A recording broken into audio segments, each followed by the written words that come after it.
UFC sports. It's in the game. What's up, y'all? We're gonna do something a little different today. So I'm gonna play UFC. I'm gonna play online. You know what I'm saying? But I want to discuss UFC 291 with you guys. What is you guys' opinions on it? I'm pulling up the fights right now on my laptop. We got it's a lot to cover. So I can find all the bouts.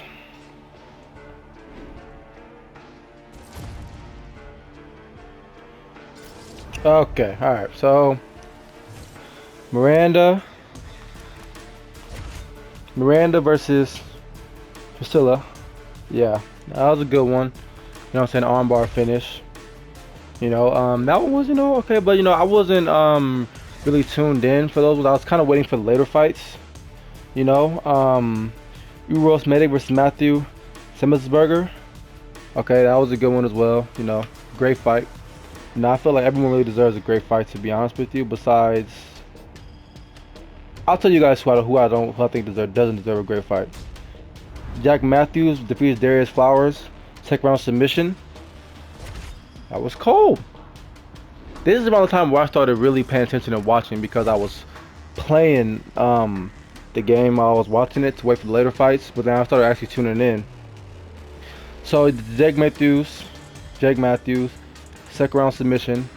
That was pretty good. You know what I'm saying? I mean, obviously, it's a lot of submissions, a lot of really, at least like the earlier fights took their time, but the later ones, man, they started. I'm gonna run them too. They started, ending quickly. Roman versus Claudio. That was crazy. CJ Vergara versus Vinicio Salvador. I did not like this fight at all. This was one of the fights where it was more like the commentators were saying, it looked like they were sparring. They weren't really trying to win. You know what I'm saying? No one was really trying to win. It was a lot of tit for tat. Oh, let me leg kick you here. Let me hit you here. But they were really laid back. You know what I'm saying? I got Izzy? Okay. Yeah, they were really laid back for people who were fighting. You know what I'm saying? It didn't look, that was like 5 weeks sparring. That makes sense. You know what I'm saying? Like that looked like I don't want to get hurt too bad. You know what I'm saying? I don't really care about winning or losing, to be honest with you. Like, I'm really more trying to talk about the fight. But yeah, CJ Vergara, that one wasn't a good one in my opinion. You know what I'm saying? I honestly feel like CJ definitely had the better technique, he's a better fighter. You know what I'm saying? 100%. You know what I'm saying? That's why he won. I was sitting there watching like, okay, I thought the tall dude had him. You know what I'm saying? First round went to CJ, second round, no, I think first round went to Brazil. Oh, what's he? Salvador. I almost said Brazil. First round went to Salvador, and then the second round went to CJ. I forgot how the fight went, but I know both of them won the round decisively. And then after that, the third round was pretty close, but I still had it out. I had CJ winning. You know what I'm saying? Better combinations. He was winning the striking battles, and CJ was just not CJ. Vinicius was taunting too much. Like, he was really doing something, but he wasn't. You know what I'm saying? I was sitting there like, bro, like, you really can't be taunting. You know what I'm saying? Like, you're not even like safe right now. You know what I'm saying?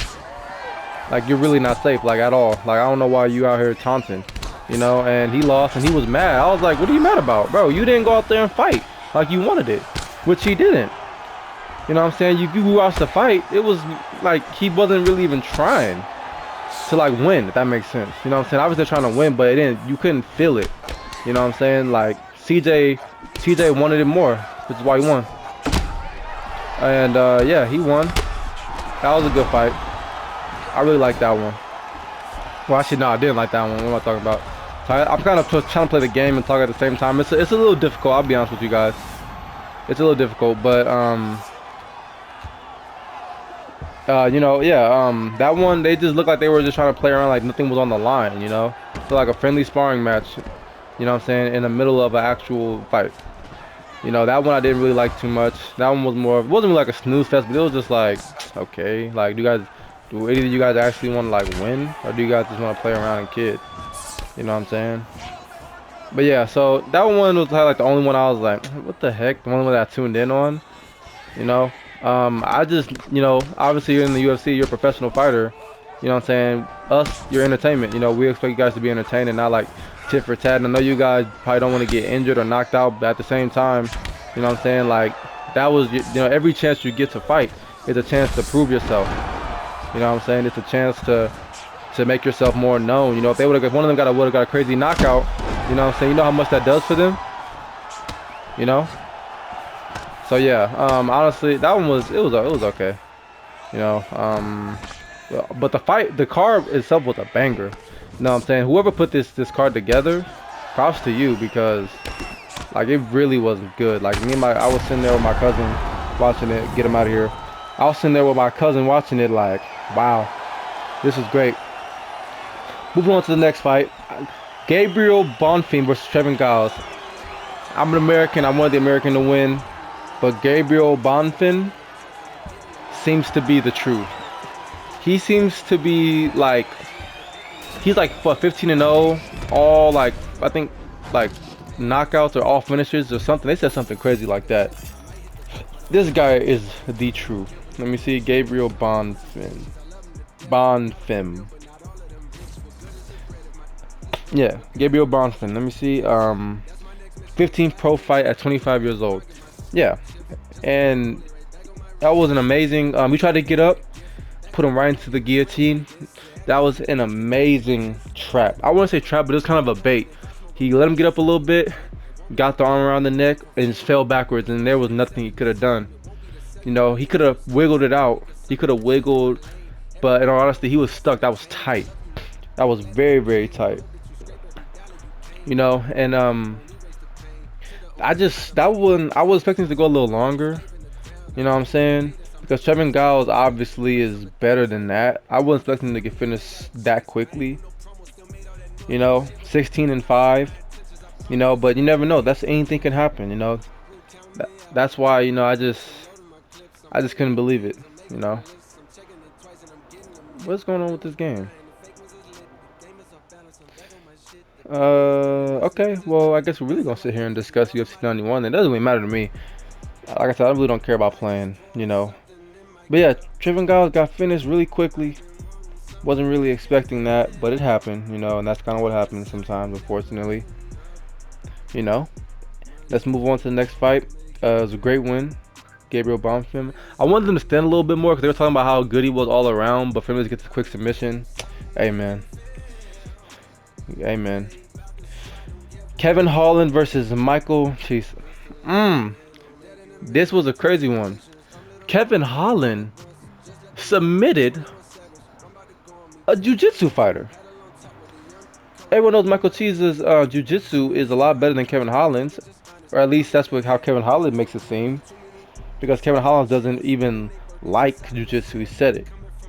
I don't like jiu-jitsu, this and that. But for him to get a Darce submission in the first round was crazy. Like, I knew Michael was cooked.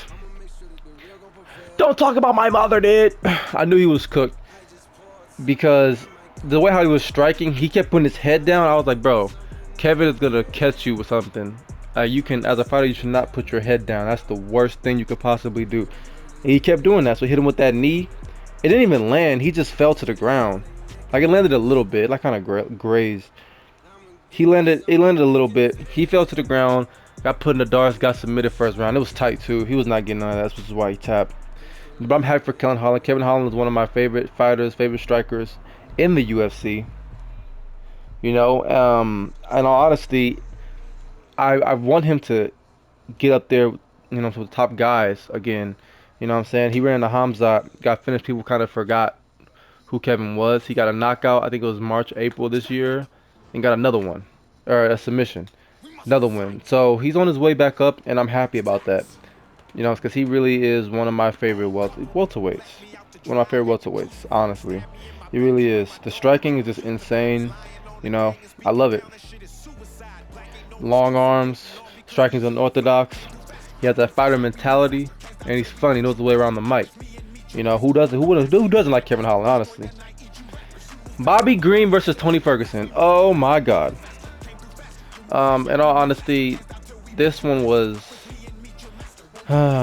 This was a beatdown. or at least it started to become a beatdown after a while. The first round, Tony Ferguson looked good.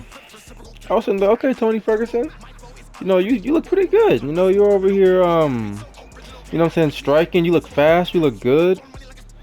And then I guess the age caught up in the second round, and he started getting whooped on. Bobby Green is just too slick of a striker. I was sitting there like amazed with how with how fast he was. Bobby Green was hitting with that 1-2, 1-2, 1-2, 1-2, kept hitting with the 1-2. You know, and then Tony Ferguson tried to wrestle. He almost got him in a buggy choke. Almost, but not quite. And what happened was when he rolled over, Bobby got down in position with his battering his face in. And they eventually got the triangle choke. I mean, arm triangle. You know, that honestly is one of my favorite submissions because it's so accessible.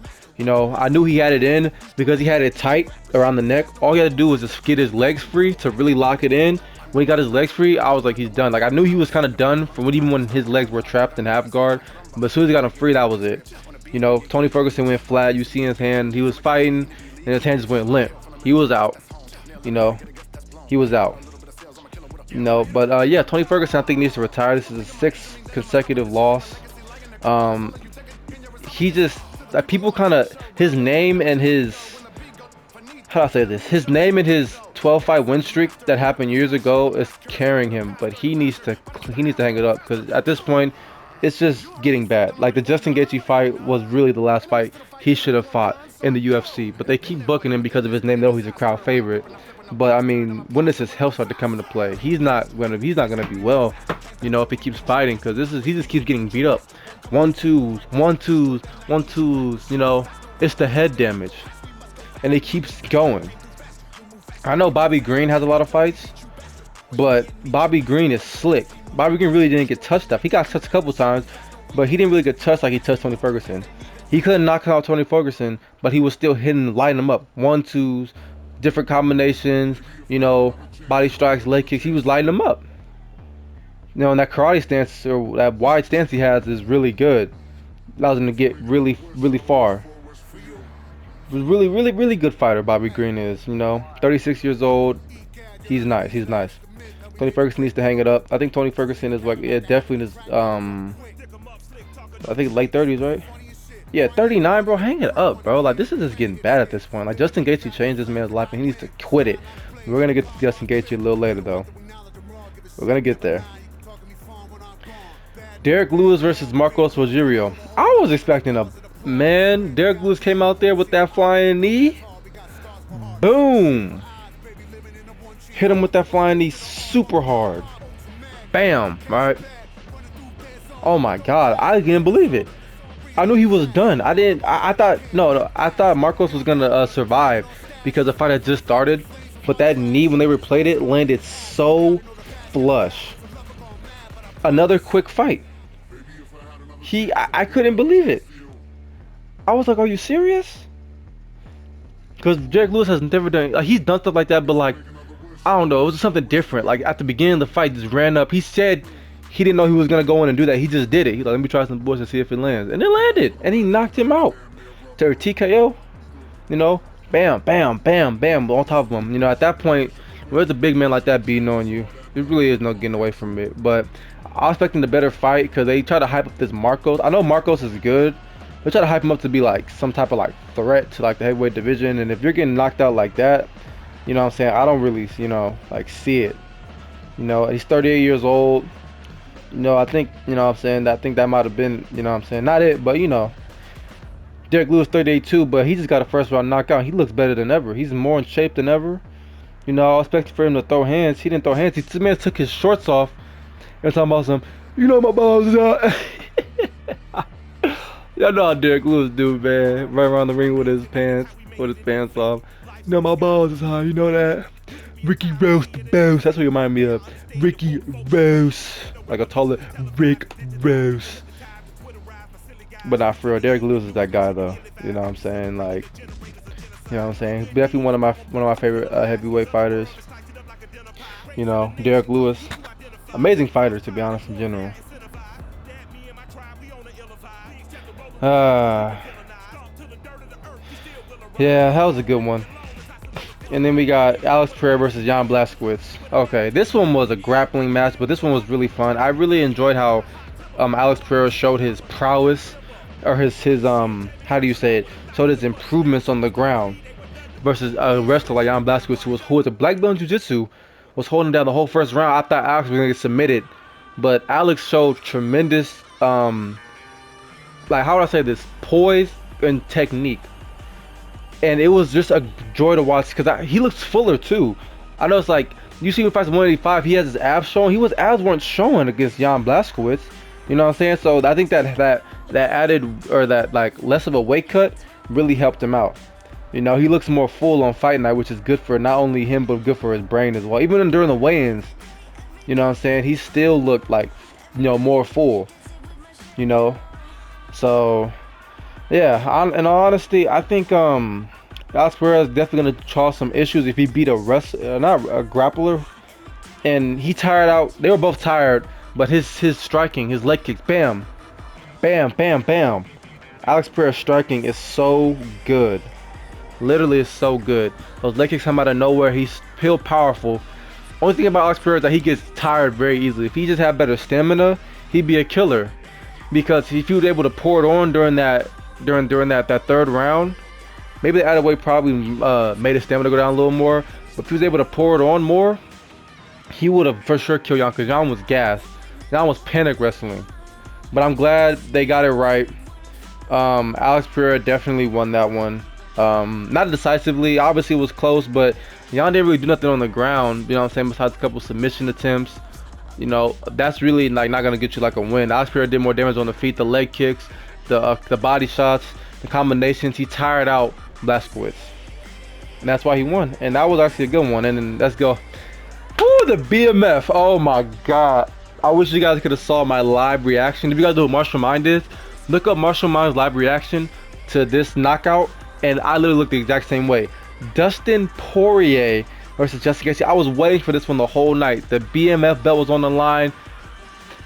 Justin said he was gonna come out more poised instead of trying to be like the most exciting fighter. Try to actually be a champion. And in all honesty, it worked. It worked big time. And I knew Dustin was gonna come out better. Not Dustin, Gaethje, because of his last fight. He's more poised now. The leg kick's still dangerous as ever, but the thing about Justin Gaethje is the fact that he keeps his leg kicks. You can't see his leg kicks coming. So when he throws that high kick, it distracts you. Dustin Poirier looked good too. He got touched up a little bit in the first round. They both were touching each other up. But I was expecting a longer fight, to be honest. That to be how the card ended. Nothing wrong with that. But I just wanted something more. You know, if that makes sense. You know, maybe I'm greedy. You know what I'm saying? Maybe I'm just super duper greedy, but yeah, in all honesty, I wanted something more than that, you know. But it was a it was a good fight nonetheless. You know, I really enjoyed Dustin. You know, Dustin's one of my favorite fighters. You know what I'm saying, at lightweight. So was Justin Gaethje. I wasn't really a big Justin Gaethje fan until like the fight happened. I obviously was a big fan, but man, you know, Dustin Poirier, that's my guy, man. To see him go out like that, it was really surprising. You know, but yeah, that head kick, man, that was the same head kick Leon used on Kamaru and got him out of there. You know, I couldn't believe Dustin got knocked out, because Dustin's tough. We all know that. You know what I'm saying? But hey, man, you know, it's a crazy sport. It's a very, very, very, very crazy sport. But that's why, you know, that's why we watch it. That's literally why we watch, right? Shoot, man, we watch it literally for, you know, these exciting moments that happen, you know. And so I'm getting distracted right now, but yeah, honestly, in all honesty, Dustin, I'm happy Dustin took this loss, because now they're one apiece. We're gonna get a third fight, you know, and I seriously cannot wait for that. I can't wait for that. In all honesty, I'm definitely gonna need that rematch. You know, we're all gonna need that rematch, because for him to go out like that, it's kind of crazy. Does that make sense to you guys? But yeah, the technique from Gaethje, insane. insane. Straight to the head kick. He was throwing so many leg kicks. Dustin still put his hand up, but the foot snuck by his block and hit him in his chin. Knocked him out just like that. Yeah, you know, it happens like that sometimes, you know. But in all honesty, I'm gonna need that third fight. I keep saying it, and I really do need it. Yeah. So let me know what you guys think. Let me know what you guys think about the fight. You know, honestly, I thought it was a good fight, but let me know what you think about the card as well, because the card was great. The card was one of the best we've had in a long time. This was a banger. Even the Errol Spence fight.